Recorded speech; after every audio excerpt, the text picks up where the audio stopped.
Hi, I'm Ben. I'm an animator. Hi, I'm Sean, and I'm also an animator. And welcome to the Up and Coming Artist Podcast.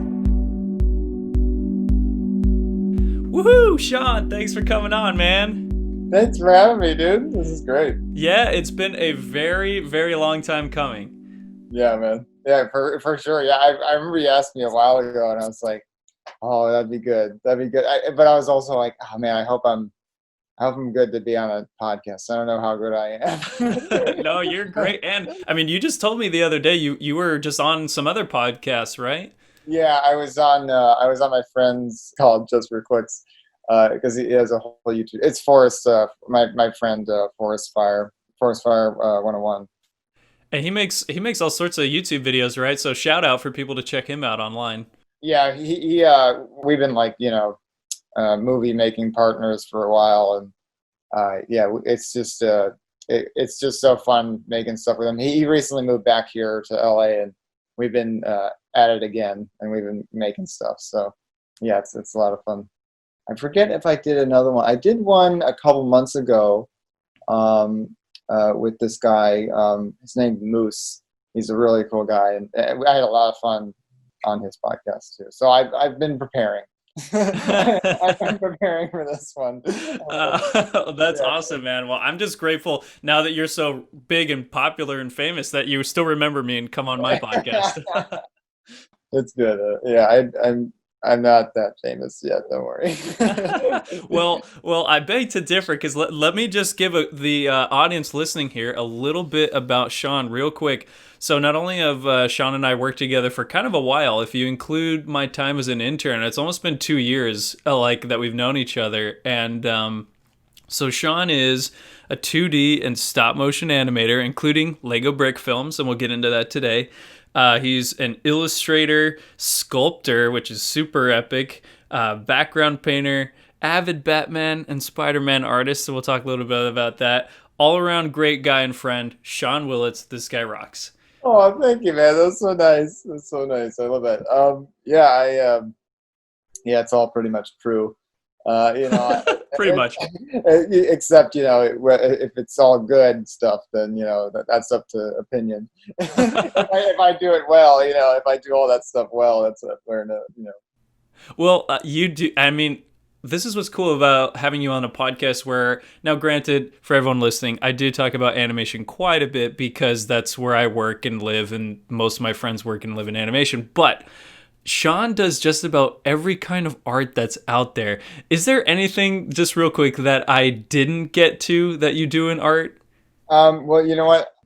I've honestly been kind of there's something like as a kid, my mom always told me like it's good to be a well-rounded person, and I think that really just like I don't know, like it really seeped into my brain because like I'm like yeah, well-rounded, and I've just always wanted to. So I've always wanted to be uh, like be into every kind of a creative thing, um, but not just creative, just things in general. Just I wanted to be smart in every field. So I gotta say, real quick, I'm looking at, and I know, unfortunately, for everyone listening, this is just an audio-only podcast. But I'm looking at in the background, Sean has got these fantastic posters of Gotham and Spider-Man, and once again, audio-only podcast. But I'm going to show Sean here on the video a drawing he did of Bruce Timm, Batman the Animated Series, in my little notebook here. Oh, And so, to lead all that art into a question, you were talking about your mom and growing up and stuff. So, how did you get into art? I'm assuming as a kid in the first place. oh man, cartoons and Batman and and Garfield. That's probably it. My mom's like really a creative person, and so she was very. And I was also homeschooled, so all that really helped form me into more of a creative individual. And yeah, I've just been loving. I just love to do creative stuff, and I realized like I don't have to do something mundane. I don't have to do a mundane job. I can just do what I like to do. As unrealistic and weird as that sounds, like it is possible. It is possible to do this stuff in the real world. that's just it seems silly. Yeah, right. But For you're example, yeah. finding ways to get paid to do that. Yeah. It's because the way you grow up. Even me, like uh, I'm actually surprised that I got here. Because like even though I live in LA, I'm still surprised because like I was. It's not that it's like hard to get into. It's just I felt so dumb. Like in the Don't beginning, we all? like Don't I we was all? just like I don't know. Like I got really good at animating. I did. I get really good. I was always really good at it from a kid. But I was just like I don't know the first thing of how to get anywhere in the business. I just didn't know because I didn't go to school, so I didn't have a credits or anything. So it's like I would just have to be smart or something. So I wasn't very smart. So I was like, I tried a few things. And I was just like, I don't think this is gonna get me anywhere. So like just making videos for people and like locally, and like I don't know if this is gonna get me anywhere. But then I met Forrest, and that was it really. Because if Hmm. you have another person, it's like even if you're stupid and the other person is stupid, you're between two brain cells. You're gonna you're gonna get an idea Between of two how brain cells should have been the name of my podcast. That sounds amazing. That's good. Yeah. Between two brain cells. That must be a podcast. Well, I mean, I feel you on the, well, it's not, and you are a very smart guy, and I can tell that by how much work you've put out. And working with Forrest is, I think, a very smart thing to do. Um, but, um, but I mean, just like all the different areas of art that you've gone into in that pursuit to try to, make it a part of your life, just being interested in it. Was it like, you were talking about movies and Garfield and stuff that got you into it. So did you start out in art like actually drawing, or did you just go straight to brick film animation? Well, I started drawing really. I remember when I really wanted to do it. I was 9 when I started, which feels like a little late, right? You feel like, nah, you probably like you're always drawing as a kid, but it was like 9 years old. I was like, I had a Garfield book, and there was like this grid format where you could see the picture of Garfield's face, then try and draw within the grid lines and create a Garfield face, just like the one that they reference. And when I did that, I was like, man, you know, uh, I really want to draw Garfield, or the best Garfield that I can. I really want to draw a really accurate Garfield because it seems so simple, like but it was really hard, as a 9-year-old. Yeah, But yeah. I got better and better at it, and I was like, and I started drawing comics, and I just started getting into comics, into Batman and everything, and then that's when I started drawing Batman, and that's when the skill level had to get increase. Once you start drawing Batman, it's like, all right, now you got to know a lot more, about drawing and stuff. A little You, bit more about anatomy, right? yeah, Yeah. know more about anatomy, not just a cat's anatomy, a cartoon cat's anatomy. But I've always been drawing. I've always been drawing. But animating, I got the Lego Studios Movie Maker set or whatever. Yeah, I remember I, that. that's how I got into that. I started animating that way, and Was it just like a birthday gift or something? I remember it was. I think it had long since been discontinued, probably. But we found it at I think it was a Salvation Army. I think it was the Salvation Army, and we it was still a lot of money. It was still like $100 or something like that, Wow. because it had everything in there. There was it was pretty much new. It was maybe lightly used or something. This is a fun nostalgia thing for me because I remember these commercials as a Oh kid. my So god! Yeah. it had like a camera in it. Did it have like a small TV in it or something? No, it didn't have a TV, but it did have a CD, and it had a webcam, and it had a big Lego set in there, and it was just a big box. It just filled stuff. You just go on YouTube and search. I think it was somebody made a Lego Studios documentary, and it's like an hour long, Wow. and it talks about the influence of this product, and it is insane. It actually was a huge boost for creators, for brick filmers, and stuff like that. and it was a ripple effect. I mean, it affected me. It made me, like, it brought me to where I am because I was able to animate. I was able to animate at like 13. I was able to do Wow. all that. So it was really huge. I mean, that thing is like, I heard it in the documentary. They say it didn't sell that well, but it was really expensive. It was a really Yeah. expensive, and not just expensive to buy, but it was expensive to make because it was a whole webcam and everything. So it's like Mhm. they're not going to get a really good return on that, whatever. Right. So it maybe didn't do that well, but the people it affected, it was insane. It was like so, and it was a Steven Spielberg produced thing.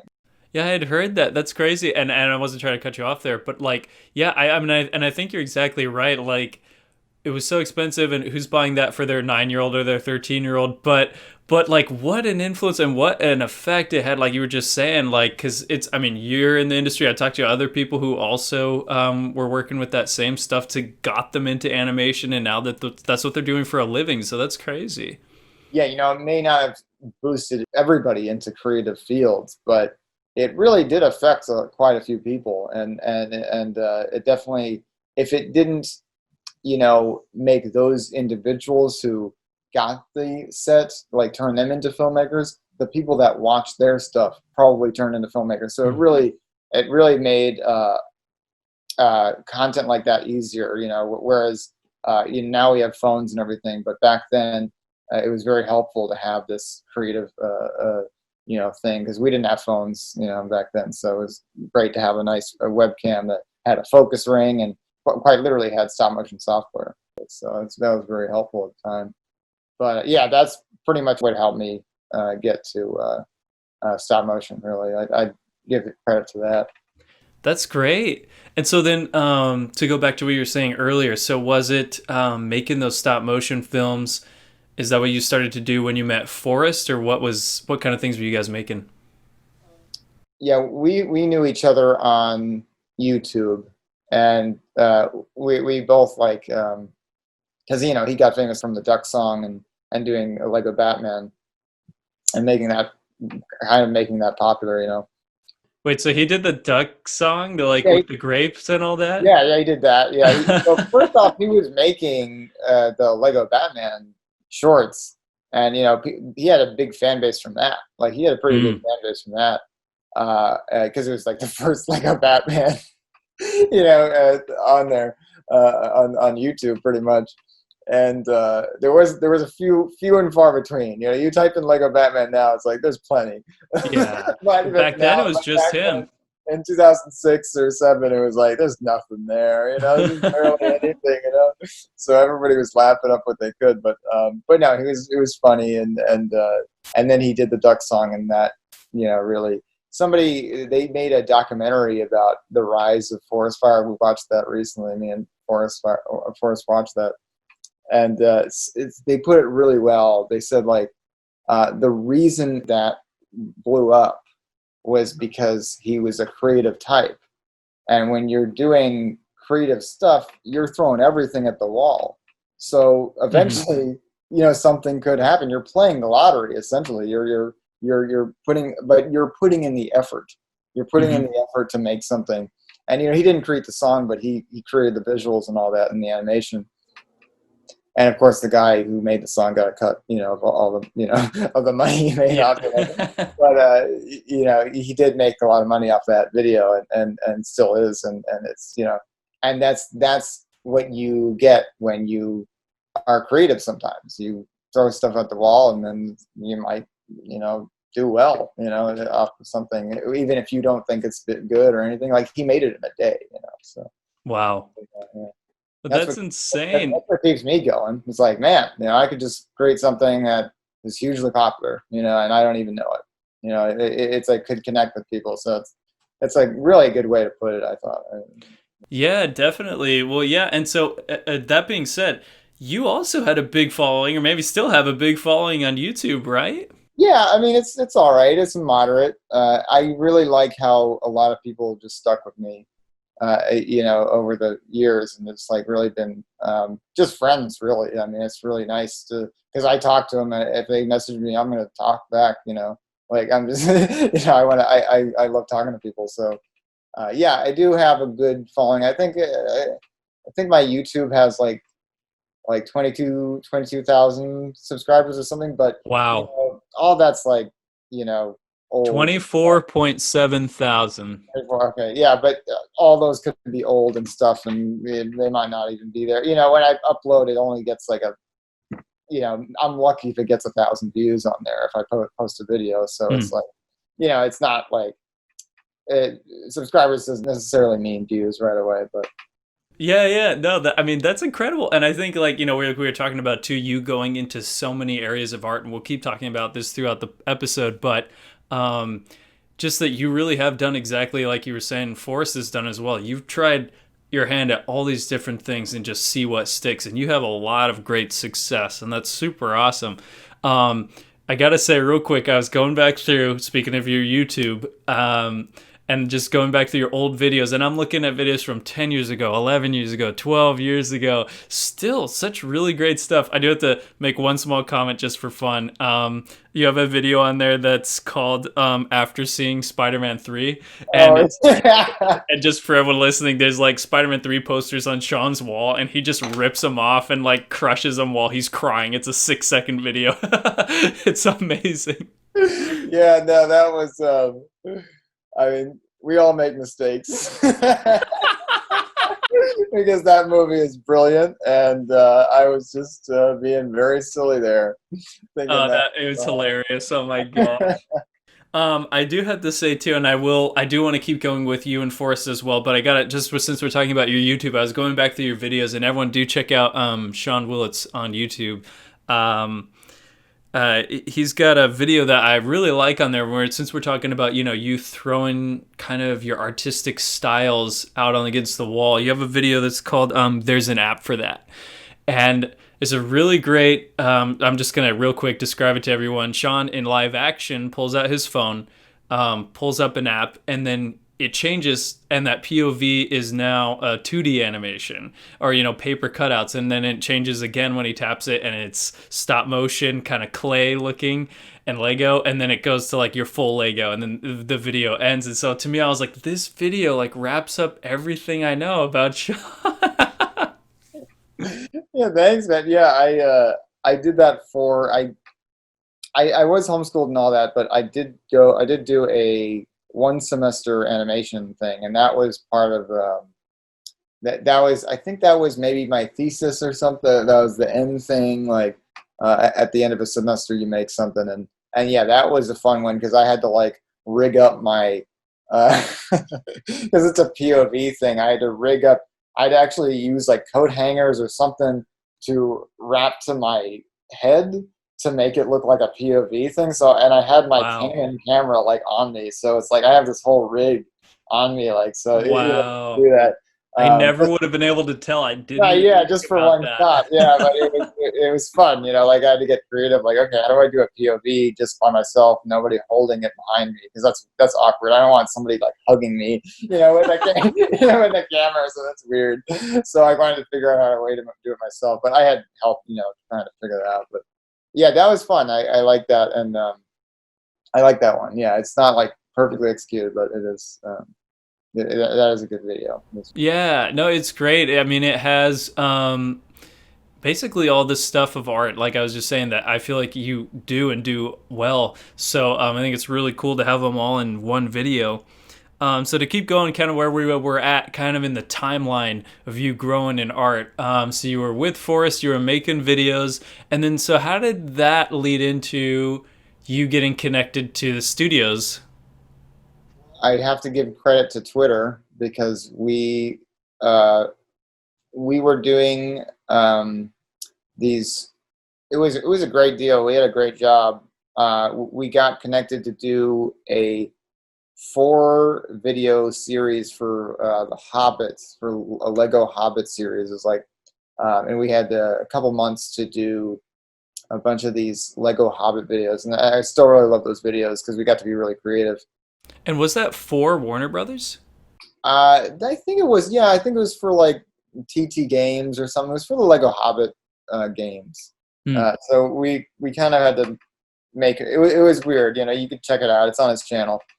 But we uploaded the first one, and before we even finished it all, we uploaded the first one, and people really liked it. I think the first one may have the most views. It's not even that action oriented, but people liked it, and I think Dragon Frame posted because again it had a POV kind of weird thing. People liked it because it was very POV. We had a webcam and we had the Lego person's arms on the side, so it looked like it was a POV. Oh, cool. And people really dug that because they're like, "Wait, how did they do that?" And it's just a webcam, and we just sticky wax, Legos on the arms. But Dragon Frame really liked it, and they posted it on Twitter. And they're like, yeah, look at what they did, with our program. They did this, because Dragon Frame's great like that. They'll post, anything, they'll post on their page. And through that, Robot Chicken people, I forget exactly who it was, but it was somebody, it was one of the people at Stupid Buddy Studios. Yeah, Super Buddy Studios saw that, and they were like, yeah, we should probably bring these guys in because that's pretty cool work or whatever. So wow. That's literally how we got the job. Like maybe 6 months later, we got on to Super Mansion. Wow. Yeah. And then I've been there ever since. Yeah. But not right now, but yeah, I had been there ever since. Yeah. No, yeah. And just for the audience, we're talking about Dragon Frame, which is the stop motion's industry standard software. So everyone, Aardman, like Stupid Buddy Studios, and Sean and Forrest use Dragon Frame, which basically helps you capture your frames with stop motion. And it's a really intuitive process and software. So, and then Stupid Buddy Studios, which is where I currently work and where I met Sean at. They make Robot Chicken, Super Mansion, which was the show I started on in season 3. And they do a bunch of other stuff, which we'll get into later. But So then what projects did you get the chance to work on at Stupid Buddy? I got to work on a bunch, man. It's been so good. I think, well, we did Scooby-Doo. We did a Lego Scooby-Doo series, and that was like 15 episodes, and I did a bunch of those. And those are great. And that was probably the first thing we did. And then we got onto Super Mansion. We started doing puppets and stuff. But then I think Forrest, he wanted to work on his own stuff, so he didn't. I think he either went back to St. Louis or no, he was still here. He was just working on his own stuff. But then I kept working at the studio, and I got to work on Robot Chicken after that, and which is great. And then I got to do I think Buddy Thunderstruck was right after that, and that was freaking crazy, man. That was amazing. Shout out!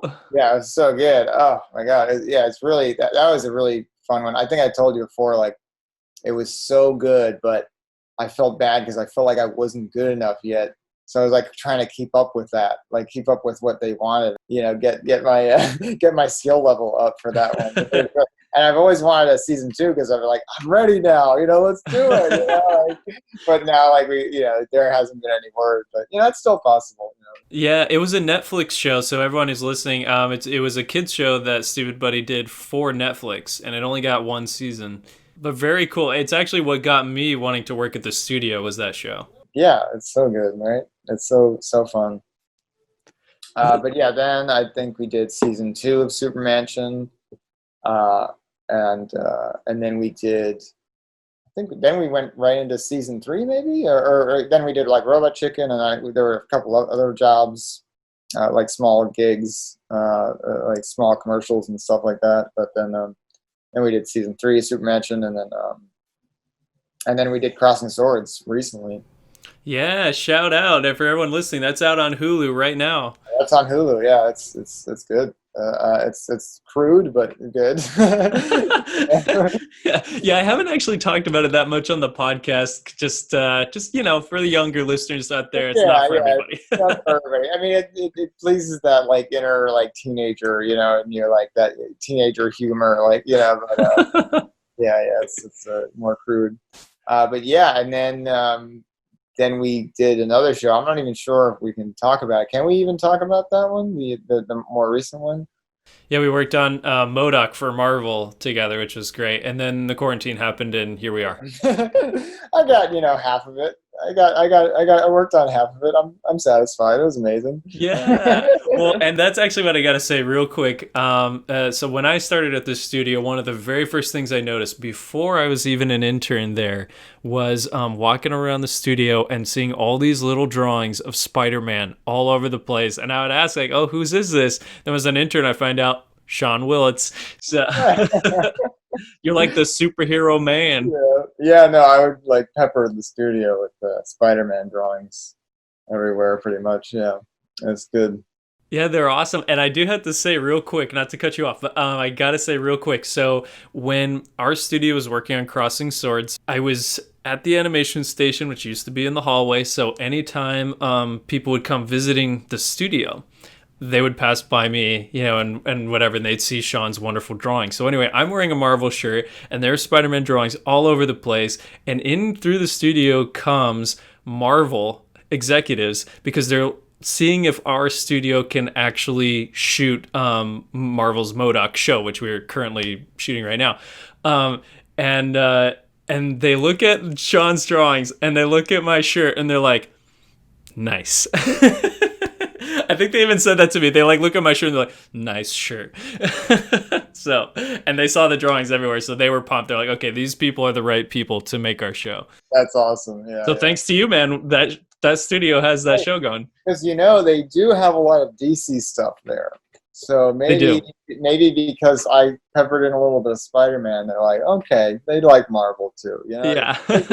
There's people, they can be a little, they like to fight for their own team. You know what I mean? Like they don't like. Yeah, yeah, yeah. Yeah, so it's good to show that. Yeah, we like Marvel too. Because the Robot Chicken has done so many DC specials. Yeah. They've never made a Marvel special. You know what I mean? So that's great. Yeah, that's awesome. And so to transition with that, so since you've worked on so many great projects at the studio, and like we were saying, Stupid Buddy primarily does stop motion. So whether it's Lego, like Scooby Doo, so check those out, you guys, to see some of Sean's work.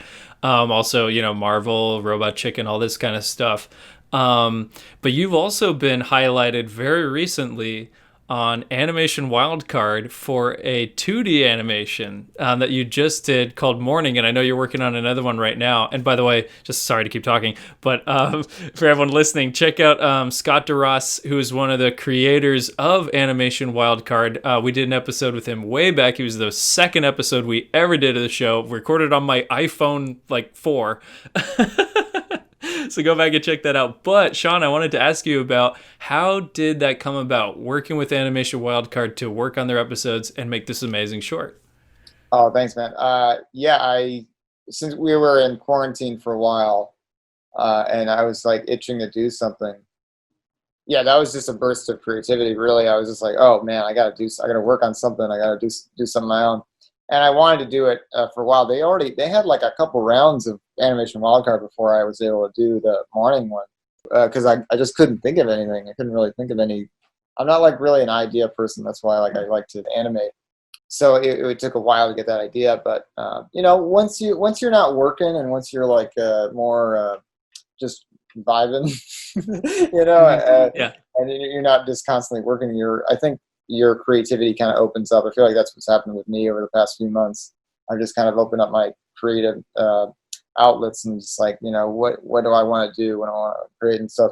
So yeah, that was definitely helpful, doing these cartoons to like just have that outlet. But yeah, the morning one was great because I really want to do something that was like positive and like, just cute and yeah, like it's and I'm surprised it came out so well. To be honest, I'm really happy that it came out so good, and everybody really liked it quite a bit. So Yeah, it's hilarious and it's amazing. I love just that, like, the sun, like, you get to kind of start to sing up and then bam, it's suddenly up and there's like an alarm clock sound. yeah, yeah, like it's just like a light switch. Yeah, it's a good way to get you in to the video, like really fun way. But yeah, and I gotta say, like, I feel like I'm getting better because I did that in Procreate. Mm. I'm getting better and better every day, because with that program, because I've just been nothing but just watching YouTube videos on it, and watching YouTube videos on digital painting and getting better at that. So, my new stuff, I'm hoping to be even better, even better than that. So I'm Wow. really trying to get better in that area because I just want to be really good at 2D stuff because, I love stop motion and everything, but I would love to do things remotely now. I would love to do things more remotely and do what I love. So, and I know I can 2D animate. So that's kind of what I'm pushing for. I know people at the studio, like I know, I know I told the camera crew that, and they're like, "What?" They're absolutely He doesn't need us pissed. anymore. Yeah, they're like absolutely pissed at me. I was like, I'm sorry, but it's true. Like I would really prefer to. I love working there. I love, and I honestly, I'm the most social person you'll meet. I love meeting people, but right now I just feel like it'd be great because it's hard. It's hard switching careers. It's not easy. That's not. It's not exactly an easy thing to do because you have to show people you are something else than what they've seen you for the past 5 years, and it's like, Mm. or you have to find new people, and all that is really difficult. So and that's kind of what I'm discovering right now, and people have to take a chance on you in another capacity. They don't want to do that. Yeah. They want to take a chance on you on what they know you're capable Right. of. Yeah. This guy makes Hobbit animation. Let's bring him to Robot Chicken. Yeah, all right. Yeah, exactly. So that's why I'm really trying to push myself in the 2D side because uh, if they're not coming at to me for that kind of stuff, I should get better at it. Simply put, Mm. I should actually just uh, improve myself, improve my skills. So that's what I've been focusing on the past couple months. That's awesome, man. Yeah, it's so cool just to hear about like, you starting in art and like your mom was telling you to be around it in so many things and that's exactly what you're doing and the fact that you're talking about like, even pushing yourself into new areas of your career that you haven't explored yet. That's so tough, but man, good for you for going out there and really improving those skills. I got to say to everyone listening like um Sean and I and a bunch of other people at the studio used to eat lunch together every day, like during Crossing Swords. And Sean would always bust out a sketchbook and work on a fantastic illustration or like character drawing or something. He was always been someone that I know has been pushing his skills, and I think that's rad. And so I have a question about that. So you were saying that you've done all your recent animation in Procreate? Yeah. It's all in Procreate. Yeah, That's the insane. it's not all in Procreate, obviously. It's the drawing and the animation. All the drawing is done in Procreate, but the compositing is done in After Effects. Yeah. All the compositing, and I have Premiere as well, so I do sound editing and Premiere, and so I use primarily those three programs. But yeah, all the drawing, yeah, that's all done in Procreate. It's That's an amazing, insane. it's an amazing software. I mean, it's up there with Dragonframe. It's the newest, greatest thing, greatest tool for doing stuff because you can always grab new brushes. You can always import new brushes, and you'll always be able to do stuff. But there are some drawbacks. The scale. You're limited to some layers once you get too big. So there's problems there, but it's a it's really great for starting out and I was thinking of upgrading my gear because I've only still got this thing. Yeah, and Sean's holding up an iPad for everyone listening. He's doing all this professional work. Thanks. It's just a 10-inch, by diameter or whatever iPad. It's not a fancy, 16-inch Cintiq or whatever. You can do it on something like this, and that's what I've been trying to do. Wow. And it's a tank. This thing it's like 3 or 4 years old, but it's been great. I've been working for me, so I'm just using that for right now. I got a paper like screen protector, and it's way more like paper. Just drawing on it, so that's been great. I'm just so I'm upgrading in that capacity, so it's not sliding. The pen isn't sliding around as Right. much. It's just way more pleasurable to draw on. So I recommend that. I would highly recommend getting that. If you have a tablet and you're like, you don't like drawing on it, you don't get good work on it, get that paper-like thing on there, because it's going to help just with the resistance of the pencil. Like it's an actual piece of paper, because we Wow. all prefer that. We all prefer that. We all prefer the paper. It's really increased my workflow. I mean, I've been drawing a lot more on it. My eyesight is going away day by day. Like day by day, I can feel my eyesight just Plummeting. Yeah. just plummeting out. And No, yet it's fine. the skills and the amount of work you're putting out is just going up and up and up. Yeah. So it's like, what are you willing to lose? It's kind of like you got to ask yourself, what are you willing to give up? For stuff like that. But no, yeah, it's great. And I was going to mention, what you were saying, like well-rounded and stuff. Another point is, it's funny we mentioned that we're animators, but in the beginning. But another thing I've taken to heart is like, we're not just what we say we are. We're whatever we want to be. We can just anybody can decide, to be something different. We're not just pigeonholed to be whoever. So like that's what I'm trying to take into heart, and like kind of like walk that talk or whatever. Like to try like, okay, I'm gonna try and do something else. Because I know it's possible, or it's like I'm gonna see if it's possible. So but it's still in the realm of animation. But I've tried to do that with everything. I'm trying to try to do other things and not just pigeonhole myself to one thing. Yeah, no, that's great. And I think with that, and to go along with that, and since we were just talking about mourning that short that you put out for Animation Wildcard, and everyone go check that out with Animation Wildcard as well.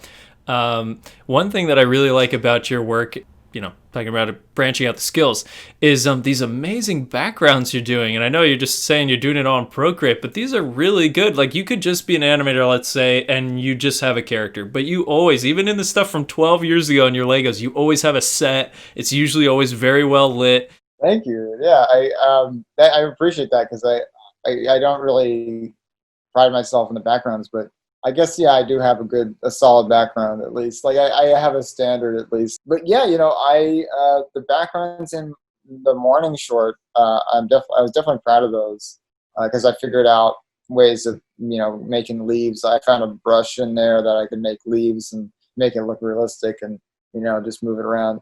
And it's kind of cheating.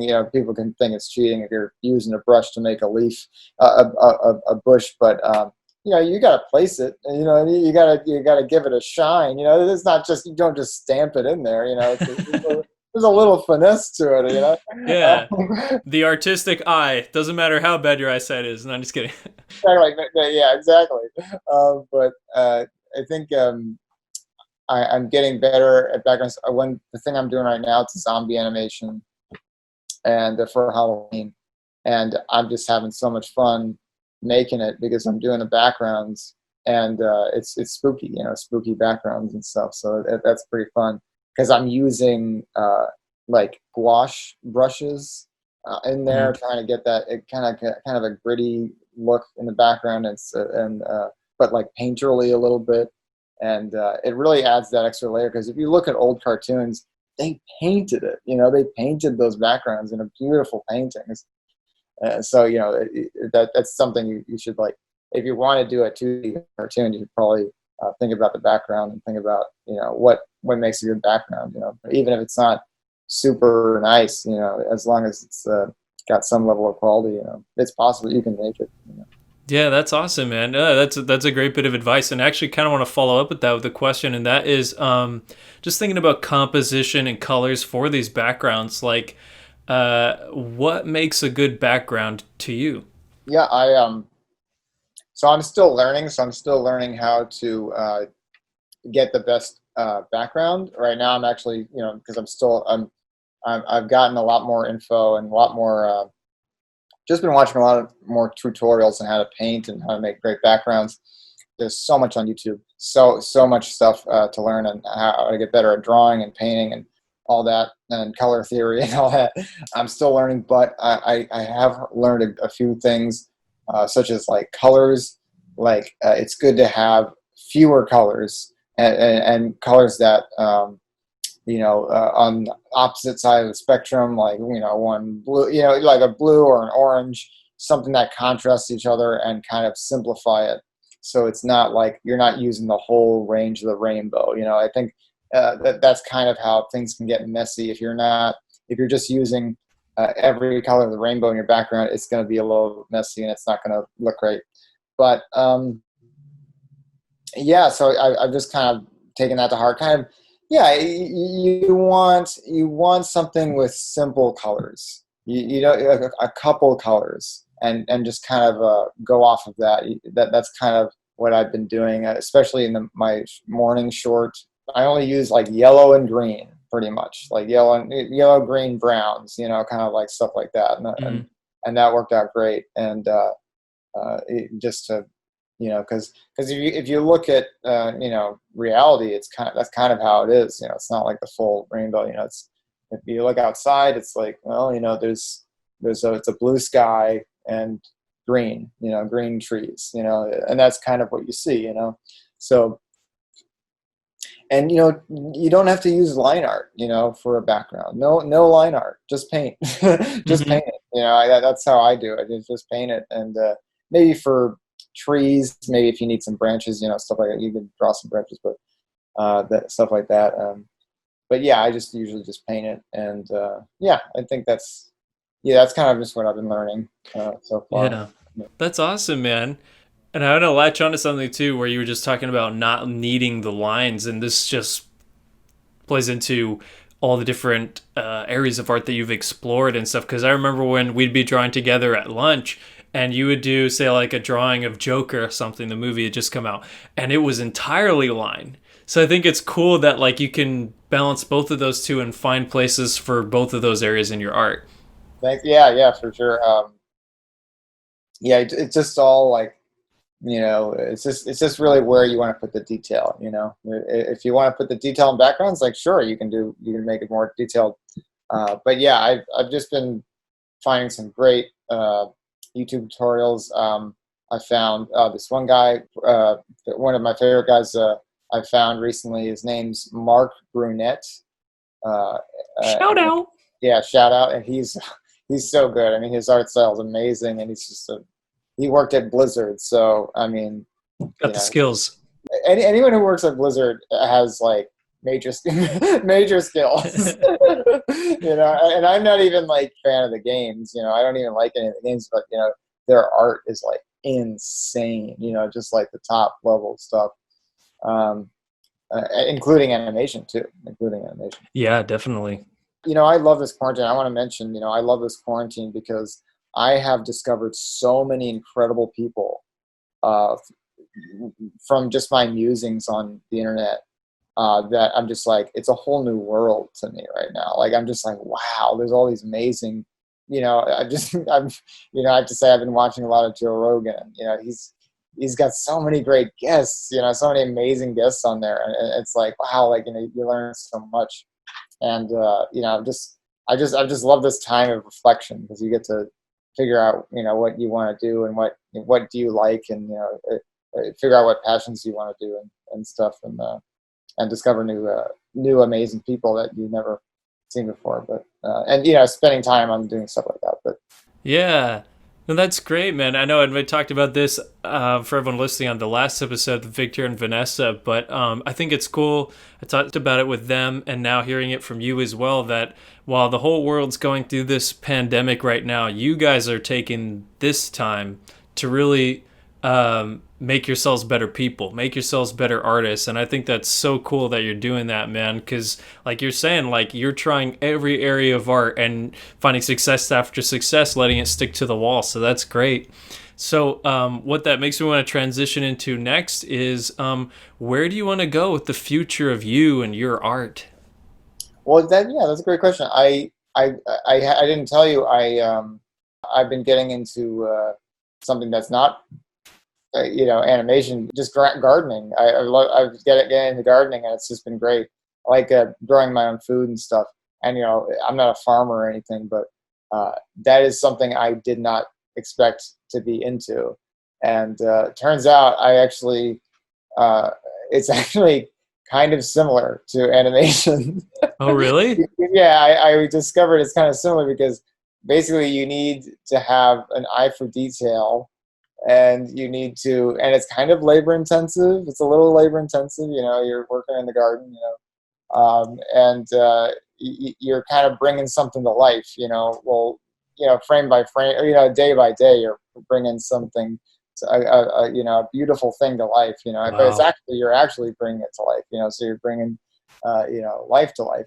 So it's not just like on a screen, So I really like discovered like, wow, I'm really into this. I really like growing food, and and I just I like being healthy too. So I like eating healthy stuff, and that's probably the healthiest thing you can do. I think growing food.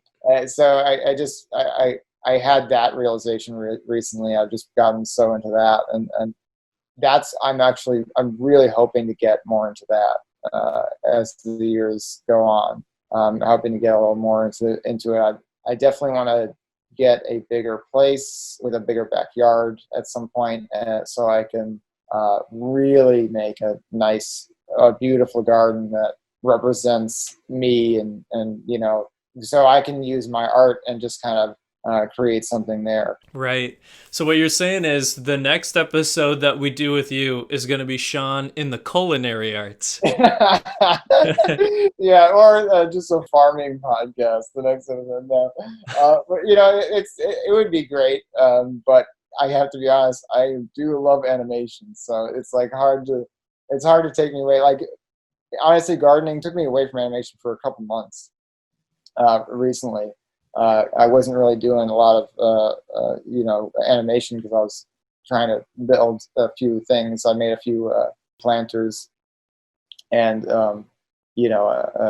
so I was concentrating on that. But now I'm back to animating, just refining my skills in that. But I would really love to do gardening. That's awesome, man. I think that's super cool that like you have expanded your art into every different direction and you've been building skills in every way and even talking about making a beautiful garden. You're like making out of nature something beautiful around you. I think that's really cool. And like you're saying, like what better artistic means of expression can you have but in your own backyard? Like that's really sweet. You can really express yourself in all these different ways. It doesn't just have to be on Instagram. It doesn't just Hmm. have to be. This is all. You have your phone. Like this is all where my creativity is. Like just Instagram. Like that's pretty sad when you Yeah. think about it. Like it's like just Instagram. All your stuff is on the internet. Where a solar flare could just take it out. Right. No, for real. And the fact that you get to, like you're talking about with gardening, eat your own art. Like you get to live off of your own art. I think that's a really cool kind of thing to be able to do. And that's cool that you're taking the time now to take advantage of that and having a backyard. That's great. Well, it's been super good to catch up. It always is. It's been a while, so because for everyone listening, doing this during the quarantine, if you haven't figured that out, so we're just on a Zoom call right now. Not a sponsor, but yeah, it's been great to catch up and hear about all your different areas of art. Before we end it, two questions before we go. And the first one is, what advice would you give to people who are looking at maybe one of these different areas of art? Maybe they're looking at 2D animation, maybe they're looking at stop motion, maybe they're looking at sculpting or any of the other things you've done. And what advice would you give to those people? I would find like-minded people. That's my biggest piece of advice. I think like-minded people, because they will push you in ways that, and if you accept that, if you accept the challenge, they'll push you in ways, and you'll become amazing. At whatever you set your mind to. I think people having amazing people around me has helped me a lot, and I'm grateful for that. And just accepting all that, all those challenges, it creates makes a better person out of you. Yeah, I'd say that. That's awesome. And so my second question is to end the episode is where can people go to check out your awesome work online? Oh, thanks. Yeah, I have an Instagram. It's my name. It's just my name, Sean underscore Willets. and you could find all my. I've been posting a lot of 2D animation on there. I used to post just sketches and my artwork, but now there's a lot more 2D there, so you can check that out. I'll be posting a new short on there soon. I'd say look out for that. And my YouTube is full of my Lego stuff that I did. I used to do, and I still do Lego stuff. Actually, I want to mention real quick. Me and my friend Forrest, we're coming out with an epic rap battle soon. So Oh, that, nice. who knows what's going to happen with that? Epic rap battle is so big, and it could open up opportunities there, but. It's just I'm so excited to put that out there, and I'd say look out for that. You'll see my work in there. Just look out for Epic Rap Battle. I think it's coming out in November. Okay, sweet. Probably around the time of the release of this podcast. So everyone go check out that episode. Yeah, that's so cool. And will it be on the Epic Rap Battles page? Will it be your page, or where can they find that? It'll be on their YouTube channel. Yes, it'll be on their YouTube channel. And and I'm always working with my friend Forrest Whaley, and he's got a YouTube channel, Forrest Part 101, and of course my YouTube channel, just Sean Willets. I think that's where you can find me. That's awesome, man. That's super cool. Well, thanks for taking time. I know you're working on your next short for Animation Wildcard right now, and I know you're just at the farmer's market you were just talking about with culinary arts here. So thanks for taking the time to share with us all these different areas of art that you're sticking to the wall and saying, here's my self-expression, here's my art. So thanks for doing that, man. Oh, no problem, dude. Thank you so much for having me. I really appreciate it. Hey everyone, thank you so much for checking out this episode. I want to thank Sean for coming on the podcast, and you can check out his work like we were just mentioning at Sean_Willets on Instagram, and you can look that up as well on YouTube and find videos from years and years ago, some absolutely fantastic stuff. And since we talked about it in the episode, be sure to check out Animation Wildcard on Instagram as well as their website under the same name. You can see some fantastic independent animation that's being done right now. And like I mentioned in the episode, go back and listen to Scott DeRoss's episode, since he's one of the founders of not only Animation Wildcard, but he was the animation director on Super Mansion, which we talk about in that episode, and as well as the show Shauna and I talked about in the episode Marvel's MODOK. And you can find more about that if you look on the New York Comic Con's page, I think. They might have that up. So feel free to check those out. And I just got to say this before I end the episode. Some of you know I've been working on a show for Quibi, Justin Roiland's Gloop World. That was announced, but as you also have probably heard this last week at the time when I'm recording this, Quibi is no longer a thing. So if you got any connections in the industry and you just have a ton of money that you're sitting on and want to buy up an intellectual property from Justin Roiland, feel free to buy up Gloop World so people can check out the animation that I've been doing on that since I got promoted to an animator on that show. But anyway, thank you guys so much for listening. Sean, thanks for coming on the podcast. And in whatever area of art you enjoy, even during this quarantine, stay safe, stay healthy, and keep on creating.